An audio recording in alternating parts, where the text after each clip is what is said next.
Baik, terima kasih banyak pada tim dan Dewan Juri yang telah memperbolehkan saya dalam menanggapi hal ini menjadi kebanggaan bagi saya.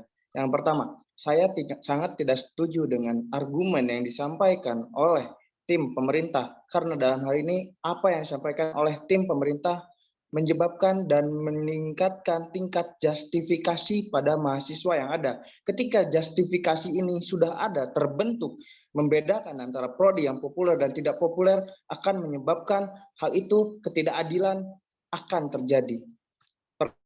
Pertama, yang menyebabkan jurusan tidak populer ini kurang dalam penerimaan pekerjaan, kurangnya dalam industri, bukan karena kurangnya atau rendahnya kapabilitas yang ada, tapi karena lapangan kerja yang terbatas menyebabkan hal ini terjadi dan menyebabkan prodi yang tidak populer ini semakin sulit mendapatkan lapangan pekerjaan. Yang berikutnya saya sedikit menyinggung, mengapa untuk subsidi ini dilakukan hanya pada prodi yang populer. Kalau misalnya subsidi ini dilakukan atau diberikan hanya pada prodi yang populer, ini sudah menyalahi kodrat penyerahan subsidi ini, bahwa sebenarnya subsidi harusnya dilakukan atau diberikan pada masyarakat yang membutuhkan, masyarakat yang mempunyai standar ekonomi menengah ke bawah. Jikalau misalnya hal ini terjadi, ketimpangan sosial makin terjadi antara si kaya yang semakin kaya karena didukung dengan fasilitas, dan si miskin yang memilih prodi kurang populer akan semakin susah di sana. Berikutnya, jurusan kurang populer jumlahnya sedikit atau bisa disebut kurang. Jurusan kita ini menyebabkan rendahnya minat dan bersaingnya kurang dalam industri karena kurangnya dana, tidak dikembangkan karena tidak mendapatkan alokasi subsidi. Jikalau misalnya alokasi subsidi ini diberikan secara merata pada semuanya, semuanya akan berkembang menjadi lebih baik lagi sehingga menciptakan hal yang lebih baik lagi untuk kedepannya. Indonesia cenderung menjadi konsumen. Hal ini terjadi karena apa? Karena terkotak-kotakannya hal tersebut. Jika misalnya semua aspek bisa dikembangkan secara bersama, semua aspek mempunyai dan bisa ditunjang dengan sebaik-baiknya, akan muncul inovasi baru, akan muncul market baru, sehingga kita mampu dan kuat menghadapi dunia kerja yang dinamis lagi. Berikutnya, kurangnya skill. Ini saya anggap bukan menjadi faktor utama kurangnya skill di sini pada prodi yang kurang populer. Tapi jikalaupun hal ini terjadi, yang disalahkan pemerintah. Kenapa hal ini saya ucapkan seperti itu? Karena tidak mendukungnya pemerintah untuk berkembangnya perguruan tinggi dengan prodi yang kurang populer menyebabkan mereka sulit dalam fasilitas, sehingga kemampuan untuk berkembang akan makin sulit. Closing statement, menurunnya tingkat kepemimpinan itu di saat pemimpinnya memecah dan mengkotak-kotakan apa yang sudah bersatu. Terima kasih. Kebanggaan bagi saya untuk menanggapi hal ini. Baik. Assalamualaikum warahmatullahi wabarakatuh. Selamat sore, Dewan Juri yang terhormat, beserta rekan berpikir saya yang sangat luar biasa.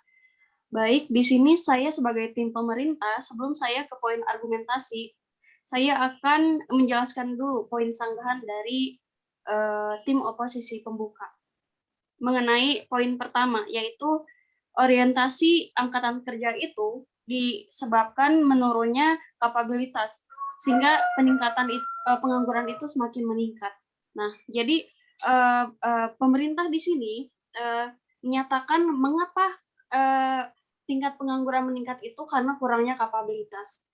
Melihat dari data-data Badan Pusat Statistik saat ini ya, 35,56% survei BPS telah mengurangi jumlah pegawai yang bekerja pada tahun 2020. Karena apa? Karena tidak sesuai dengan permintaan pasar yang diinginkan, pasar ketenaga kerjaan yang diinginkan. Sehingga hal itu menyebabkan perusahaan mengurangi jumlah kepegawaian di perusahaan tersebut karena tidak link and match dengan kebutuhan industri tersebut.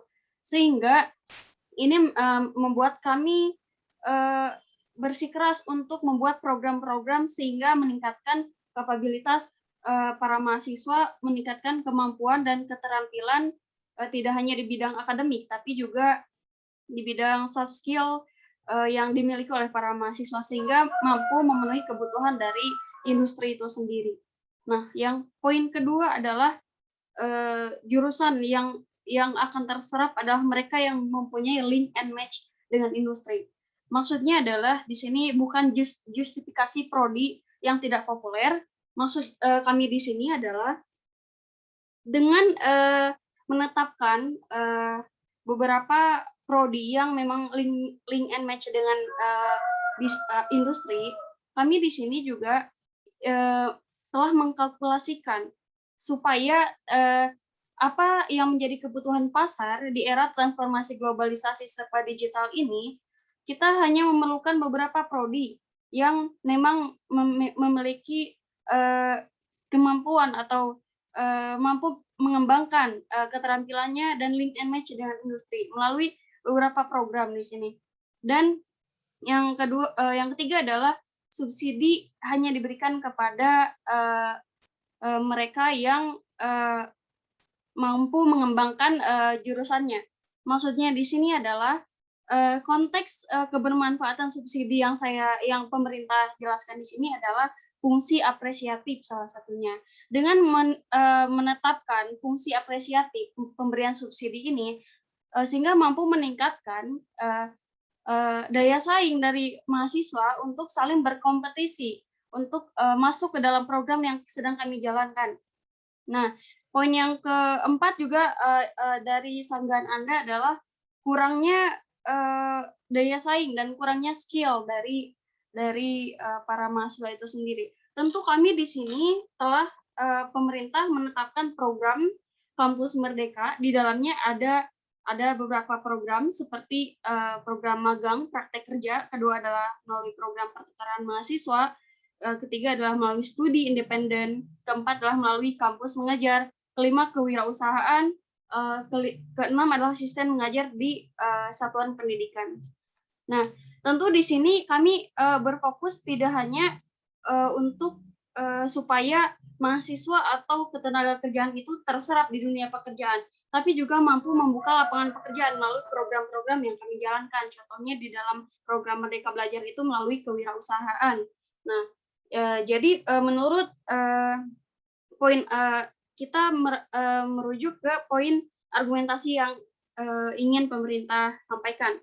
Di sini satu, dengan melakukan transformasi sistem pendidikan tersebut secara komprehensif, tentu ini akan melalui beberapa program yang telah kami jalankan seperti program Merdeka Belajar, pemberian subsidi atas pengembangan kapabilitas dari perguruan tinggi itu sendiri. Tentu mereka adalah prodi-prodi yang memang membutuhkan biaya lebih besar untuk peningkatan dan pengembangan mahasiswa itu sendiri.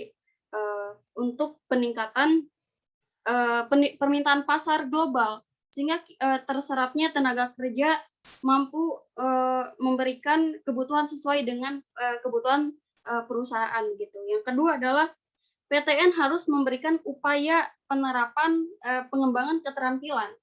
Jadi maksud saya di sini bukan justifikasi prodi yang tidak populer, tapi kita lebih memprioritaskan asas kebermanfaatan dari prodi yang kami berikan subsidi dan prodi-prodi yang memang kami telah tetapkan beberapa program sehingga mampu link and match sesuai dengan kebutuhan pasar. Selain itu juga mampu membuka lapangan pekerjaan.